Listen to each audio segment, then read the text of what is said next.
Anuncio, y es que el año que viene también nosotros vamos a hacer nuevamente 4 congresos en diferentes lugares de los Estados Unidos. Vamos a ir por primera vez a un estado que yo no conozco, pero a través de una hermana que viajó con nosotros a Israel, nos puso en contacto con el pastor de su iglesia, que tiene una iglesia enorme, de estas iglesias americanas que todo es grande, y entonces nos han prestado la iglesia y el salón de reuniones, el comedor y todo eso, y va a ser en Houston. Entonces vamos a hacer primeramente una parada ahí, creo que son de 4 o 5 días. De ahí viajaremos para visitar nuestra congregación en Las Vegas, donde también tendremos otro congreso de varios días. Nos trasladaremos a San Francisco, donde tenemos también una iglesia nuestra, estaremos allí, y finalmente volveremos a Florida, a Miami. Quiero decirles que ya se ha abierto una congregación en Florida nuestra, que se está reuniendo en principio todos los domingos en Orlando, en una iglesia que hemos alquilado. Y Dios mediante, probablemente en breve estaremos abriendo otro lugar también en Miami. Lo que pasa es que uno de los hermanos que estaba encargándose un poquito de todo esto, le dio un infarto en su casa y tuvieron que llevarlo de urgencia al hospital, y estando en el hospital le dio otro infarto. Entonces este hermano, junto con otro, era el que estaba organizando un poquito el tema de los cultos, las reuniones, y resulta de que ya teníamos un lugar precioso que lo habíamos apalabrado por lo menos, y nos cobraban $60 por culto en una universidad muy bonita de Miami. Pero con todo esto que está sucediendo, resulta que la universidad nos ha comunicado que por motivos de seguridad no quieren alquilar de momento ningún local a religiosos. No quieren hacer cultos ni nada por miedo a atentados o por miedo a estas historias, ¿no? Entonces, oren mucho por todo esto, y quiero animar a los hermanos de Estados Unidos que se anoten. Toda la información de estos congresos, incluido el de Alicante, creo que sí, ¿no, Saray? Está en nuestra página web, mividanueva.org. Allí están los correos electrónicos, las fechas, los teléfonos, absolutamente todo, para que nadie se pierda una de estas actividades, uno de estos eventos que yo creo que va a ser de mucha bendición para todos los que puedan asistir, ¿de acuerdo? Bueno, decirles que hemos estado este fin de semana en la iglesia del pastor Antonio, que ustedes conocen perfectamente. Él predicó el año pasado en nuestro congreso en Toledo. Ellos cumplían 12 años y nuevamente me han vuelto otra vez a invitar, y hemos tenido unos días preciosos. Tuvimos la primera reunión el viernes por la noche. Luego el sábado tuvimos, creo que fueron 2 reuniones, si no recuerdo mal, una por la mañana y una por la noche, me parece que fue así. Y luego el domingo también tuvimos otras 2 reuniones, por la mañana y por la noche. Y bueno, asistió muchísima gente. Ellos tienen un local extraordinario, muy bonito, que el Señor les ha dado. Y al lado de su local, pues tienen también otro local que lo usan única y exclusivamente para comidas, para celebraciones. Y están todo el día en la iglesia. Se van desde por la mañana y prácticamente están todo el día hasta por la noche. Incluso vi algunas camas en el salón, y es que había venido unos hermanos que son de la iglesia de Roma, y subieron y se quedaban a dormir en la iglesia, y tenían por algunas esquinas, tenían algunas camas también. Digo, esto por si alguien está cansado. Digo, hermano, échese un ratito, descanse mientras los demás escuchamos el culto, ¿no? No lo vamos a hacer aquí, ¿no? Porque capaz que tendría mucho éxito y al final se quedarían todos dormidos, ¿eh? Pero bueno, gracias al Señor la obra está bien en Italia. Estuve también en contacto con algunos pastores que conocemos hace muchos años, y la obra del Señor pues sigue adelante. También tienen muchos problemas con la migración. Están llegando miles y miles y miles de personas. Ustedes saben en las condiciones en las que vienen. Bueno, ¿qué le vamos a decir si aquí en las Islas Canarias estamos también recibiendo un montón de personas que vienen de aquella manera? Que el Señor nos guarde, hermanos, saben, que el Señor nos guarde. Y yo quiero nuevamente pedirle a la iglesia y a todos los que están viendo el culto esta noche en directo que estemos orando mucho por la situación de Israel. Definitivamente ya no podemos viajar en noviembre, nos han suspendido los viajes que teníamos en noviembre. Me temo que también nos pasará lo mismo con los viajes que tenemos programados en diciembre, y vamos a ver qué pasa en enero, porque estamos hablando de cientos y cientos de personas que tenían una ilusión tremenda por poder viajar. Pero bueno, se les está devolviendo a todos el dinero, el pasaje, estamos suspendiendo todos. Y gracias a Dios que tenemos a Priscila, que tiene montada una especie de agencia de viaje en la casa, porque esto da un trabajo tremendo, tremendo. Pero bueno, lo que más dolor da es lo que está sucediendo. Eso por encima de todo, ya viajaremos si Dios lo permite. Por encima de todo, me gustaría que oráramos, y yo estoy orando para que se produzca un milagro de un momento a otro con todo el tema de los que están retenidos, con todos los que están secuestrados, que recuerden que son más de 240 personas. Hoy se hablaba de que iban a liberar a unos 12 aproximadamente, pero la idea es que no se quede nadie atrás. Ten en cuenta que hay niños de meses, hay niñitos de meses, hay abuelas, hay señoras mayores, hay gente que está enferma, hay gente que está muy mayor. Incluso ha habido gente que sobrevivió a la Segunda Guerra Mundial y ahora resulta que le vuelve otra vez a tocar esto, ¿no? En fin, estemos orando para que el Señor ponga su mano y que el Señor tenga todo bajo su control y que, ¿por qué no?, que los liberen a todos, ¿verdad? Y que veamos ese milagro para que el mundo vea lo que Dios es capaz de hacer cuando el pueblo de Dios se une. Amén, hermanos. Vamos a orar un momentito, cierra tus ojos ahí donde estás.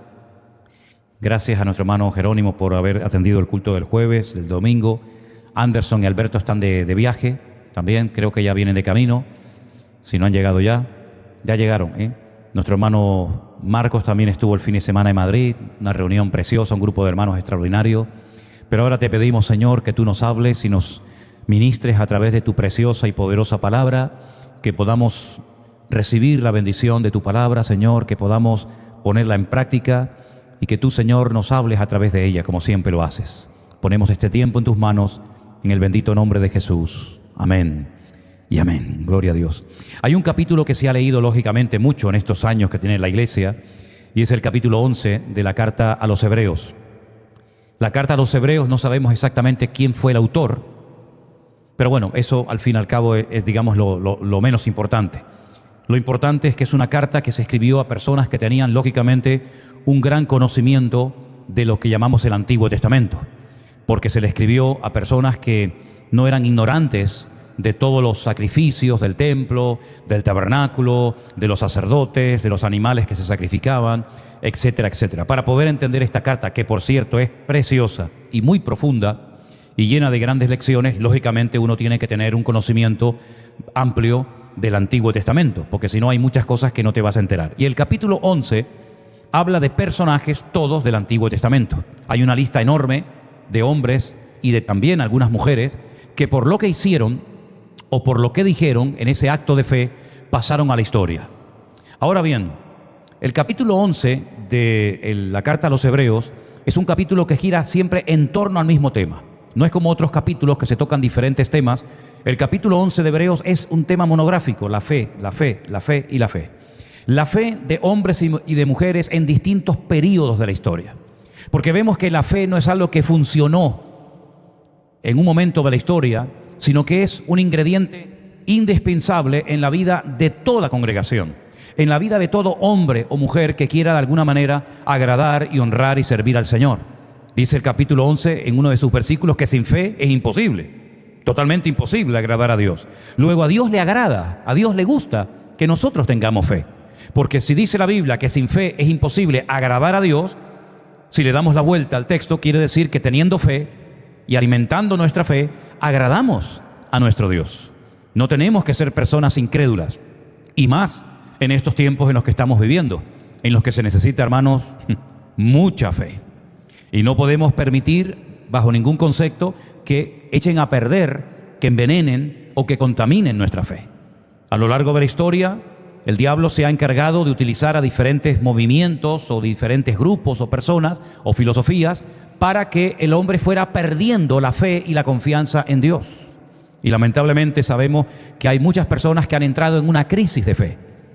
Nunca olvidaré cuando estuve un día en un albergue, digamos cristiano, que le da acogida a un grupo de personas que están haciendo el famoso Camino de Santiago. En ese camino, porque hay muchos, en ese camino que viene por todo el norte de España, hay un momento en el que tienen que pasar por un pueblo, por una pequeña aldea de Galicia que se llama Ligonde, un sitio que en invierno hace muchísimo frío. Y justamente cuando el camino da la curva, cuando el camino da la vuelta, hay una casa que hace muchos años compraron y que la dedicaron, está dedicada por entero a evangelizar a personas que hacen el Camino de Santiago. Creo que son 15 o 20 personas las que se quedan cada noche y durante la cena le proyectan parte de la película de Jesús, se ora, se da testimonio, se regala Nuevo Testamento y al día siguiente otros 15 o 20 personas, lógicamente, cuando yo me puse en el camino de Santiago mirando a todos los centenares y miles de personas que pasan, yo le decía a los responsables de la casa, nuestro hermano Natán, que por cierto estuvo aquí una vez un año y nos vino a dar el testimonio, es un hermano de Brasil, casado con una hermana de Málaga, de España. Yo le decía, oye, son muchas las personas que se pasan de largo, ¿no? Dice, sí, lo sabemos, pero oramos para que los 15 o 20 que se quedan todas las noches gratuitamente a cenar, a ducharse y al día siguiente desayunar muy temprano, que sean las 15 personas o las 20 personas que el Señor nos manda para poderles dar testimonio. Tienen muchos testimonios de personas que se han convertido, personas que después al siguiente año ya van a trabajar como voluntarios a la casa porque han descubierto el verdadero camino, que no es el camino que lleva a Santiago, sino el camino que lleva al corazón de Dios, que es nuestro Señor Jesucristo, ¿verdad? Pero una noche estaba yo por fuera de la casa y me intenté acercar a varias personas que incluso al no caber en la casa ponían una tienda de campaña fuera para pasar la noche y descansar un poco. Y me acerqué a una chica y le pregunté por qué hacía ella el camino de Santiago. Y nunca olvidaré su respuesta. Su respuesta fue, dice, porque he perdido la fe y quiero hacer el camino de Santiago para ver si la recupero. Había perdido la fe. No sé qué le había pasado. Se ve que en un momento de su vida tuvo fe, pero la perdió. Como muchas personas dicen que han perdido la fe, ya no creen en Dios, ni en nada, ni en nadie, se han llevado otra vez una desilusión, un desengaño. Y entonces pues eso me dio pie para hablarle, ¿no? De cómo se puede recuperar la fe, qué tenemos que hacer para tener fe, etcétera, etcétera. Hermanos, la fe, dice la Biblia, que la vamos a utilizar ahora en nuestra vida presente, en la eternidad. No vamos a necesitar la fe absolutamente para nada. Otro capítulo muy bonito, también monográfico, que habla del amor, dice, y ahora permanecen la fe, la esperanza y el amor. Estos tres. Pero el mayor de ellos es el amor. Es interesante que el tema de la fe es algo tan importante, que cuando Pablo escribe otra carta a los hermanos de Galacia, cuando él está hablando acerca de cómo se comporta un hombre en la carne, las obras de la carne, ¿no? Y pasa a continuación a describir cómo tiene que ser la vida de un hombre en el espíritu, él habla del fruto del espíritu y menciona al fruto del espíritu con 9 características diferentes. Y curiosamente, si ustedes se dan cuenta, menciona el tema de la fe. Mas el fruto del espíritu es amor, gozo, paz, paciencia, fe, mansedumbre, benignidad, templanza. Contra tales cosas no hay ley. Y menciona la fe. Pero curioso que Pablo también, cuando le escribe a otra iglesia, a los hermanos de la iglesia de Éfeso, le dice, por gracia sois salvos, por medio de la fe. Luego tenemos la fe en Gálatas 5 como parte de la manifestación del fruto en el creyente que mora el Espíritu Santo en nosotros. Tenemos también la fe como ese elemento indispensable para poder clamar a Dios y obtener la salvación de nuestra alma y el perdón de nuestros pecados. Pero curiosamente a otra iglesia que le escribe, la iglesia de Corinto, cuando habla en el capítulo 12 de los dones, no del fruto, sino de los dones del Espíritu Santo, las manifestaciones poderosas, las herramientas del Espíritu de Dios en la vida de la iglesia, del cuerpo de Cristo, él menciona ahí 9 dones. Y uno de los dones que menciona es el don de la fe. Luego vemos que la fe aparece por todas partes, como fruto o parte del fruto, como el ingrediente indispensable para obtener la salvación y el perdón de nuestros pecados, como uno de los dones del Espíritu Santo. Y ahora encontramos una lista enorme, no está completa por supuesto, de hombres y mujeres que por lo que hicieron o por lo que dijeron se consideran hombres de fe. Y el primero que se menciona es el hijo, uno de los hijos de Adán y Eva, Abel. El versículo 4 dice que por la fe Abel ofreció a Dios más excelente sacrificio que su hermano Caín, por lo cual alcanzó testimonio de que era justo, dando Dios testimonio de sus ofrendas, y muerto aún habla por ella. A mí me llama la atención que en este capítulo no se menciona ni a Adán ni a Eva. No se mencionan los padres de Caín y Abel, pero sí se menciona a Abel como una persona que actuó por fe y a Caín una persona que hizo todo lo contrario a una vida de fe y de obediencia. ¿De dónde sacó Abel el conocimiento de que tenía que acercarse a Dios por medio de sacrificios? Porque cuando Dios creó a Adán y Eva y los puso en el jardín del Edén, Dios tenía una comunión, una relación directa con ellos. No hacía falta sacrificios. No hacía falta sacrificios de animales, derramamiento de sangre, sino que la comunión con Dios era directa. Pero eso se acabó. Eso se eliminó cuando Adán y Eva pecan, y entonces Dios le muestra a Adán y a Eva que pueden seguir teniendo comunión con Dios, pero no como antes. Ahora hace falta derramar sangre. Ahora hace falta que un animal sea sacrificado sobre un altar para que de esa manera se mentalicen que sin derramamiento de sangre no hay remisión de pecados. ¿Quién le enseñó esto a sus hijos? Evidentemente Adán y Eva. Y se lo enseñaron de tal manera que ellos solos, sin necesidad de ir acompañados de sus padres, ya sabían que la forma de acercarse a Dios era a través de sacrificios. Los dos recibieron la misma enseñanza. Al fin y al cabo, los dos eran hijos del mismo padre y de la misma madre. No es como pasa en algunas ocasiones en el Antiguo Testamento, que eran hermanos de padre o hermanos de madre. En esta ocasión, los dos hermanos, Caín y Abel, sus padres eran Adán y Eva, y los dos recibieron la misma educación. Pero uno actúa correctamente y otro actúa totalmente opuesto a lo que Dios ha enseñado. Qué importante es la enseñanza en el hogar que los padres le den a sus hijos. Ahí no había iglesia, ahí no había ni pueblo de Israel ni nada, ahí no había sacerdotes, ahí no había escuela dominical, ahí no había nada, solamente estaba papá, mamá y los hijos. Y ahí vemos que desde la primera pareja, en el principio de los tiempos, ya los hijos aprendían cómo acercarse a Dios a través de la enseñanza que recibían de sus padres. Yo creo sinceramente, hermanos, que la responsabilidad de los padres hoy en día es tremenda, tremenda. Porque se están enseñando cosas en las escuelas que no tienen absolutamente nada que ver con lo que los niños aprenden, por ejemplo, aquí en la iglesia, en la escuela dominical. Y tarde o temprano, aunque ahora son pequeños, tarde o temprano se producirá un choque. Me decía una hermana con la cual hablaba estos días desde Israel, que su hijo fue sanado por el poder de Dios. De hecho, a través de la sanidad de su hijo en Argentina, esta hermana llegó a conocer a Cristo como su Señor y Salvador personal. Pero el hijo, cuando fue a la universidad, se apartó para siempre de los caminos del Señor. Hasta el día de hoy oramos para que algún día vuelva, ¿verdad? Pero ¿qué es lo que pasa en las universidades o en algunos casos también en el ejército, como ha pasado? Que los chicos llegan y toda la fe que habían aparentemente aprendido y que tenían durante tantos años en la iglesia, en cuanto llegan a un lugar totalmente opuesto, contrario a lo que han recibido durante años, tanto en la iglesia como en los hogares, se desconectan de Dios, entran en una crisis de fe y se apartan de los caminos del Señor. Es interesante notar que en la Biblia no solamente encontramos el caso de Caín y Abel, que recibieron una educación correcta en el hogar, sino que también vemos casos aún más graves, casos donde el hijo es llevado a otro país extranjero, secuestrado, como por ejemplo el caso de José. José, cuando sus hermanos lo venden, se calcula que aproximadamente podría tener 17 años de edad, o un adolescente, y pasa muchísimos años en Egipto. Prueba de ello que donde Dios lo honra, lo bendice, lo levanta, lo exalta, es en Egipto, y donde muere también es en Egipto.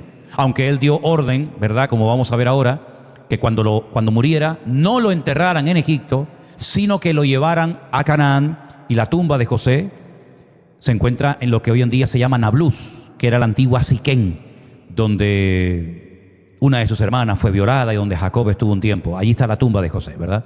Ahora bien, José no perdió la fe. José no entró en una crisis de fe. Al contrario, cuando sus hermanos se reencuentran con él, la Biblia dice que él los vio que tenían miedo, porque sabían que José podía quitarles la vida. Sin embargo, él dice algo tremendo. Él dice: no fuisteis vosotros los que me trajisteis o me mandasteis a Egipto, sino fue Dios. Es decir, yo me he dado cuenta que Dios les utilizó a ustedes sus celos, su envidia, y lo utilizó el Señor para que me trajeran aquí, y aquí es donde yo tenía que estar para poder bendecirles a ustedes y ser un instrumento útil en las manos del Señor. Sí, Él no se quejó, sino que Él entendió que aquellos celos, que aquella envidia de sus hermanos, aquel acto terrible, primero de querer matarlo y luego de venderlo como esclavo para Egipto, fue algo que Dios permitió. Y no solamente permitió, sino que lo usó para bendecir su vida y miles, y tal vez, no sé, hasta millones de personas en aquella época. Él no entró en una crisis de fe. Vemos, por ejemplo, a Daniel. Daniel también fue llevado secuestrado, nada más y nada menos que a Babilonia. El centro religioso, el politeísmo, la idolatría, el paganismo, todo lo opuesto a lo que este muchacho había aprendido cuando era joven en Israel. Nunca más volvió. Probablemente a su familia, a sus padres lo mataron. Pero él se mantuvo firme porque dice que a pesar de que era muy joven, eso no tiene nada que ver, desde el primer momento que pisó, desde el primer momento que entró a Babilonia, propuso en su corazón no contaminarse. Es decir, hicieron todo lo humanamente hablando para cambiarlo. Le cambiaron el nombre, le cambiaron el régimen de alimentación, le cambiaron la cultura, lo intentaron desprogramar. Durante 3 años le enseñaron la religión, la lengua del lugar, en fin, un trabajo tremendo. Se mantuvo firme en el Señor. Entonces, la educación en el hogar es algo de vital importancia que puede marcar el destino de un hijo para el resto de su vida. Amén, hermanos. Miren, por ejemplo, a Moisés. Ese sí que fue llevado bien pequeñito al hogar de la hija del faraón. Sin embargo, cuando él tenía 40 años, él dice: yo no soy un egipcio. Yo vivo aquí, pero yo no soy de aquí. Dice que renunció a todos los privilegios de Egipto, que eran muchos, para sufrir con su pueblo, sabiendo que él era hebreo, porque esperaba un galardón diferente, que era un galardón que venía de parte de la presencia del Señor. Es decir, la enseñanza en el hogar tiene que marcar a nuestros hijos para toda la vida. Los musulmanes no entran en una crisis de fe cuando son pequeñitos y los llevan a otro sitio o los meten en una cárcel o los torturan. Ellos no sufren ninguna crisis de fe. ¿Por qué los cristianos, por qué los jóvenes cristianos sufren una crisis de fe cuando son presionados tal vez más allá de sus fuerzas? Es algo que tenemos que plantearnos y preguntarnos. La Biblia no solamente habla de Abel, habla de un tal Enoc, que dice la Biblia que no murió, sino que fue llevado en vida a la presencia del Señor. El versículo 5 dice que fue traspuesto para no ver la muerte, y no fue hallado porque Dios lo traspuso. Y antes de que fuese traspuesto tuvo testimonio de haber agradado a Dios. En el caso de Enoc, la fe le sirvió para agradar a Dios y para caminar en santidad y en obediencia, a pesar de que vivió en unos tiempos terribles. Era casado, tenía hijos, ¿verdad? Pero sin embargo, él se mantuvo firme y agradó a Dios. No solamente se mantuvo firme sin pecar, sino que agradó a Dios por la fe. Sin embargo, Abel no habla de que su fe era para agradar a Dios, sino para dar un buen testimonio al mundo. Y dice hasta el punto que ya no está entre nosotros, ya está muerto, pero lo que hizo, su acto de obediencia, dice la Biblia que habla hasta el día de hoy. Pasamos rápidamente al personaje de Noé. Noé es un personaje conocido por la mayoría de la gente. Un hombre que no logró alcanzar a nadie durante toda su vida, excepto a sus 3 hijos, a las esposas de estos y a su propia esposa. 120 años, según cuenta la Biblia, predicando. Dice que era un pregonero de justicia, un predicador, advirtiendo a las multitudes de que vendría un diluvio. No ganó ni a uno, pero no se desanimó, no entró en una crisis de fe. Señor, ¿por qué no me hacen caso? Nadie se convierte, nadie me cree, nadie me apoya, nadie me ayuda. Él solito con sus hijos tuvo 120 años construyendo aquella enorme embarcación, tremenda. Y él se mantuvo firme. Y esa fe le mantuvo firme en la tarea que Dios le había encomendado. No claudicó, no se cansó, no dijo: aquí no pasa nada, todo sigue igual, aquí no llueve, esto es un engaño, tal vez yo me equivoqué, tal vez fue mi conciencia, yo qué sé. Sino dice la Biblia que él se mantuvo firme porque creía que lo que Dios le había dicho se iba a cumplir. Amén, hermanos. Esa es la fe que nosotros necesitamos hoy en día. Una fe que sea perseverante, no una fe transitoria, una fe pasajera. Una fe que ahora sí me ayuda muchísimo, pero la semana que viene la perdí por el camino. No se olviden que cuando Pablo también habla en la carta a los Efesios de la fe, él compara la fe con un escudo. ¿Se acuerdan? El escudo de la fe. Y sobre todo, tomad el escudo de la fe con la cual podáis apagar todos los dardos de fuego del maligno. Es decir, la fe nos va a ayudar a mantenernos firmes y a neutralizar cualquier ataque que el enemigo lance contra nuestra vida. Y por supuesto, si la Biblia no habla de Abraham, que dice la Biblia que era el padre de la fe, pues algo le faltaría al capítulo. Se habla de él y de su esposa. Qué bonito cuando hay matrimonios que los dos son hombres, son personas de fe, ¿verdad? Hemos conocido muchas familias que él, pues sí, quiere ir en serio con el Señor, quiere servir al Señor, pero ella no, ella como que le acompaña obligada, ¿no? O al revés. hermanas que tienen un deseo tremendo de servir al Señor, de participar en todo, de apoyar la obra, y él ahí está como en el banquillo, ¿no? Estos jugadores que están en el banquillo, que se visten de futbolista pero nunca juegan, sino que se quedan ahí, ¿no? Hermanos queridos, qué hermoso es cuando la Biblia habla de matrimonios, de parejas que los dos, tanto uno como otro, eran personas comprometidas, personas fieles, personas ordenadas, personas de fe. Tenemos el caso de Priscila y Aquila, ¿verdad? Tenemos el caso ahora de Abraham y de Sara. Dice que cuando Dios lo llamó, él obedeció para salir a un lugar que no sabía dónde se encontraba. Hoy en día, con un teléfono por internet, podemos ver la geografía del mundo. Pero en aquellos tiempos, mis queridos hermanos, cuando te hablaban de otras regiones, a menos que la gente que vivía en esos sitios te contara cómo era ese lugar, no había fotografías, no había libros, no había internet, no había acceso a tanta información como tenemos hoy en día. Saben, este programa, a mí me gusta mucho de vez en cuando utilizar el Google Earth. ¿Lo habéis visto, no? Cualquier parte del mundo, pum, pinchas y recorres las calles. Puedes ir a medio mundo sin salir de tu casa, así con un teléfono. Y nos hemos dado muchas vueltas por el mundo, ¿eh? Les puedo asegurar que hemos visto un montón de lugares. A veces dice, oye, esta isla tan pequeñita que está entre este país y otro, empiezas a acercar, y de repente ves coches y casas y edificios y dices, oye, vive gente en ese lugar, ¿no? Me imagino que también lo habrán dicho muchos de nosotros, ¿no? Cuando al principio nadie sabía dónde estaban las Islas Canarias y de repente veían ahí unos puntitos que ni se ven, de repente acercaban y decían, ah, mira, vive gente ahí en ese puntito, ¿no? Pensábamos que eran islotes perdidos en alta mar, ¿no? Abraham no sabía cómo era el país que Dios le estaba prometiendo en herencia, pero podía haberle dicho, Señor, una pregunta, ¿y el país al que voy tiene agua, tiene montañas, es llano, es bonito, es feo, es un desierto? Abraham no le hizo ni una sola pregunta a Dios.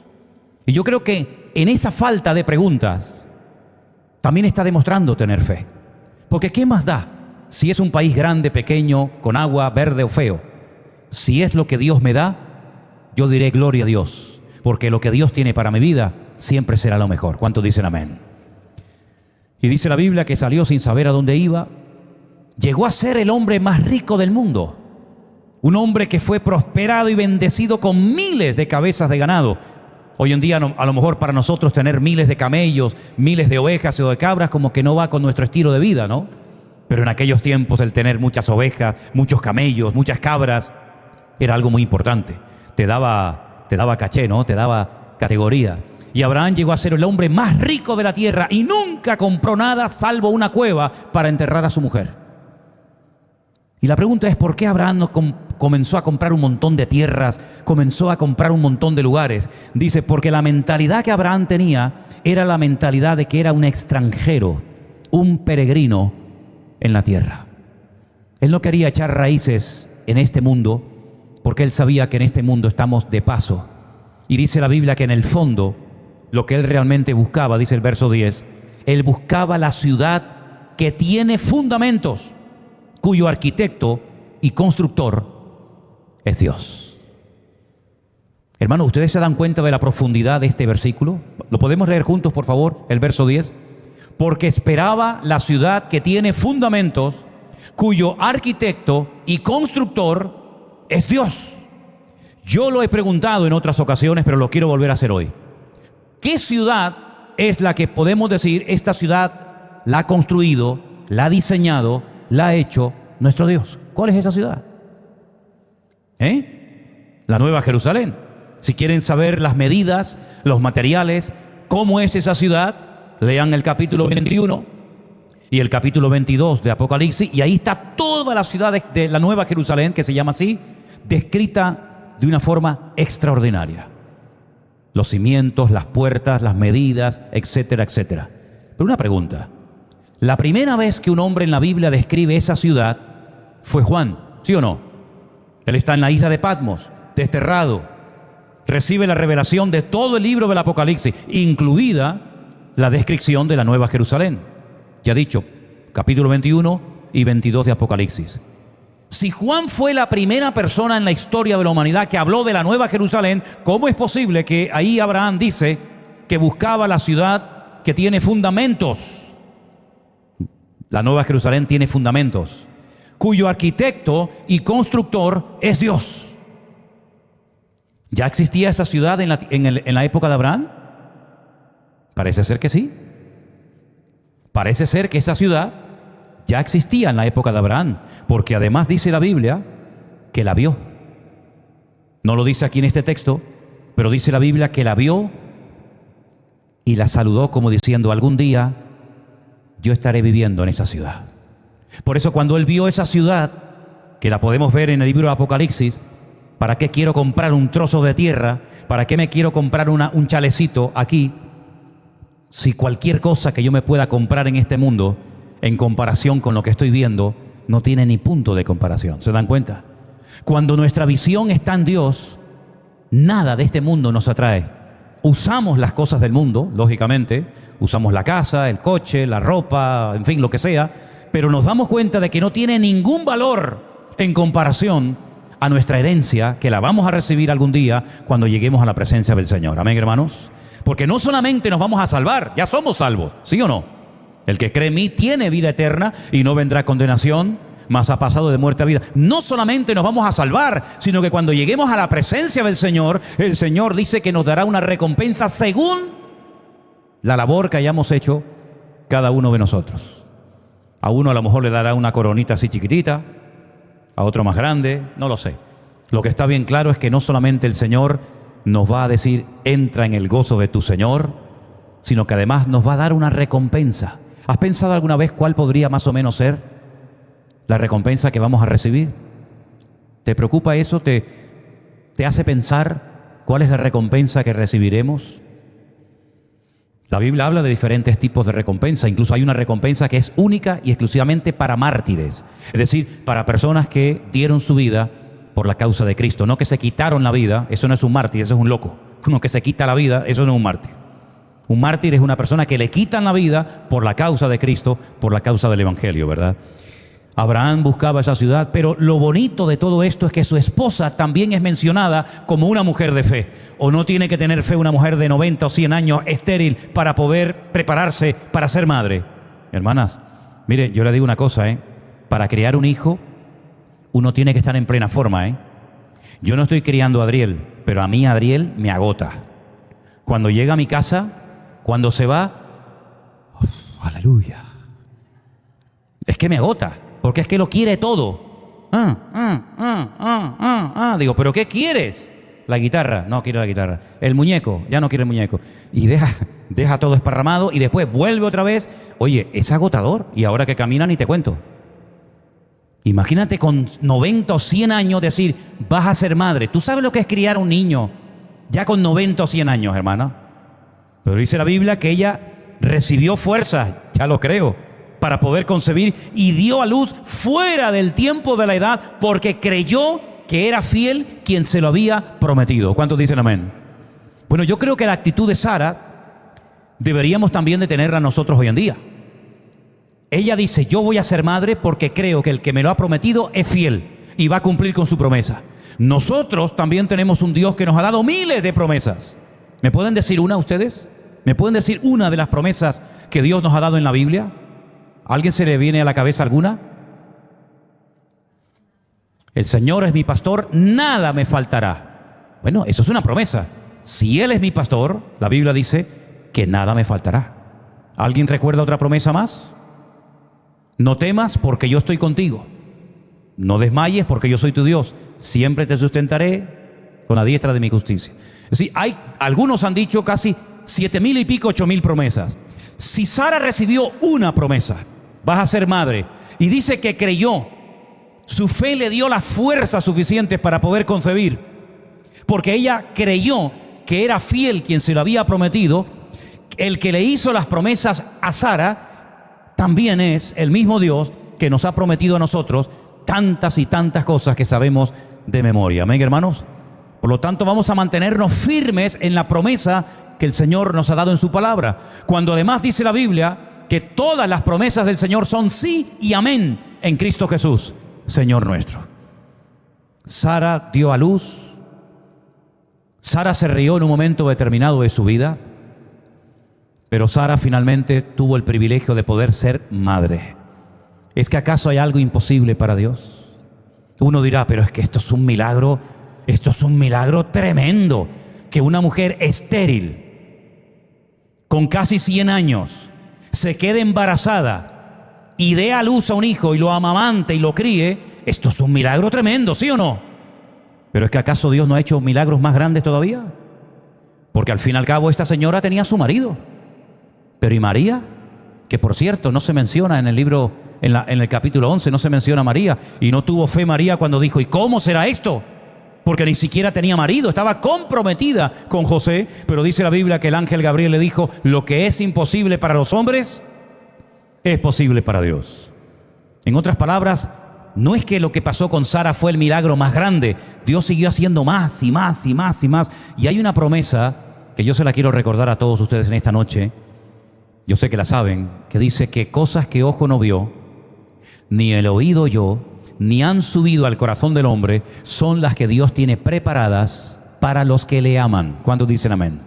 Hay promesas que son genéricas para todo el mundo, pero hay promesas que son condicionales. Y hay promesas que también son para únicamente para personas que aman a Dios. Y esta que les acabo de mencionar es una de ellas. Asegúrate de que amas a Dios, porque si amas a Dios, hay cosas que nadie ha visto, que nadie se ha podido ni siquiera imaginar, que el Señor derramará y nos permitirá ver a lo largo de nuestra vida. Amén, hermanos.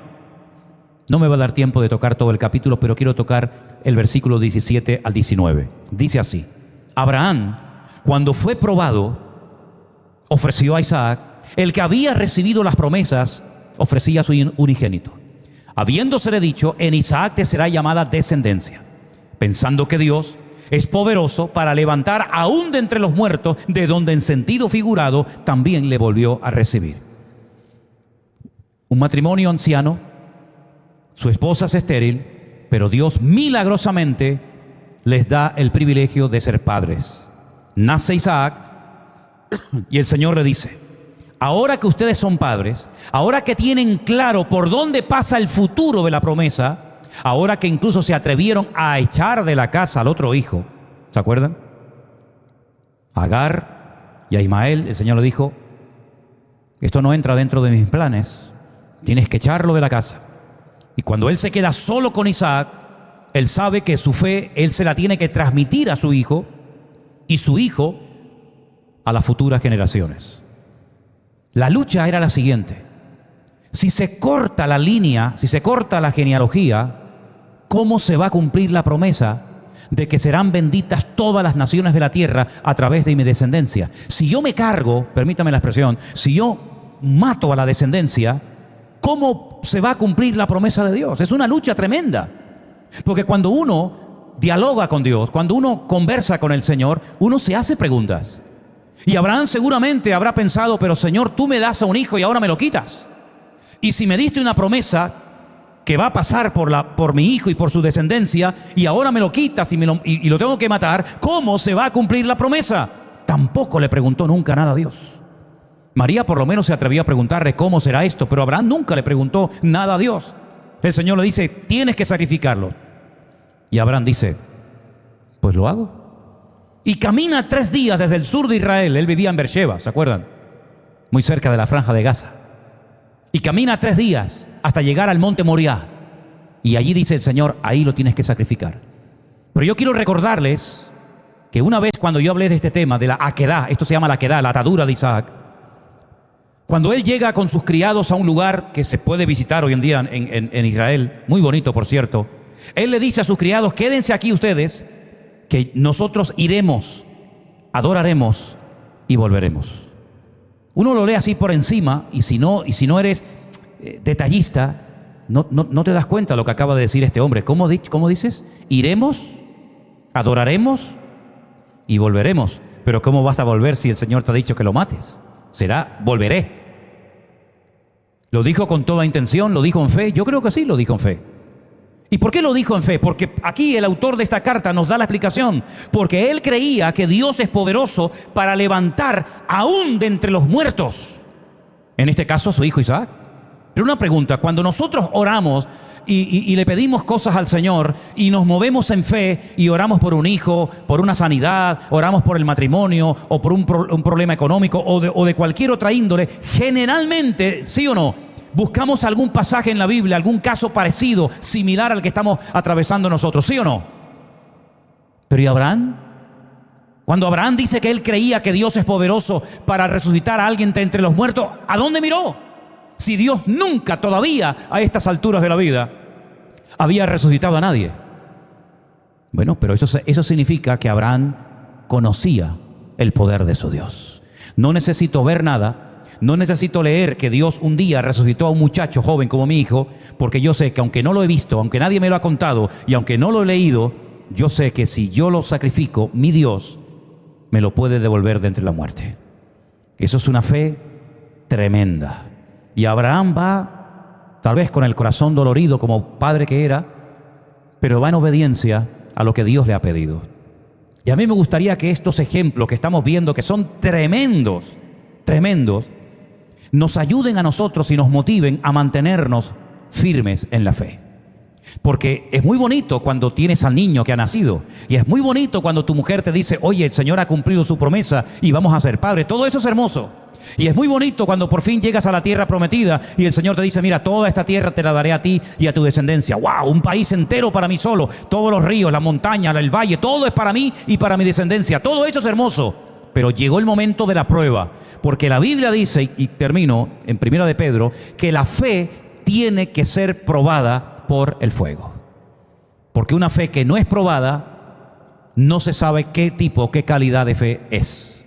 Por lo tanto, si en un momento determinado de nuestras vidas el Señor nos prueba en cuanto a la fe, pues nos está haciendo un favor. Porque el buen oro tiene que ser purificado por el fuego y la buena fe tiene que ser probada por el fuego. Pero dice la Biblia que tenemos que tener en medio de la prueba, en medio del fuego, sumo gozo, sabiendo que saldremos de la prueba fortalecidos en el nombre del Señor. ¿Cuántos dicen amén? En otra ocasión seguiremos meditando en el resto del capítulo, pero quiero que oremos en este momento a nuestro Dios y le hagamos esta petición al Señor, hermanos, si os parece.